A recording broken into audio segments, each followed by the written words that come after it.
Meron tayong tatlong mode dito. So merong sports mode, merong eco mode, tsaka merong drive mode. Testing natin yung sports mode kung gaano siya kabilis, yung maximum speed niya. Tingnan natin. Dito tayo sa patag lang.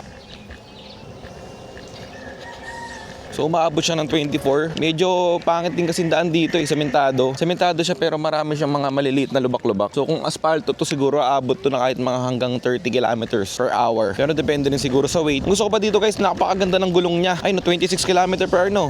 27, nag-27 siya. Maganda yung gulong nito guys kasi makapit, ganun. Tapos hindi siya nafa-flat.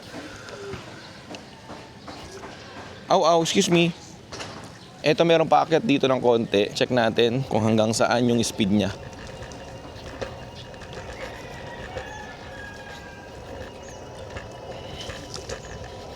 Ay no, kaya nga tumakbo ng 21 no, kahit medyo paakyat siya. Then banking tayo sa ganito. Oo. Banking yan men. And then pababa na. Malakas yung ano nito, yung motor nito. Kahit nasabihin mong maliit lang siya, nasa 300 watts lang yata yung motor nito. Alright, sa bahay na tayo ulit. Siyempre meron niyang headlight dito. Kahit gabi pwede kang mag-drive. Tapos may hook siya dito pagka namalengke ka. Hindi natin kanyang silinyador. Brake, bell, side stand. Tapos meron pa yung ilaw dito sa likod. Yan, ayos 'di ba?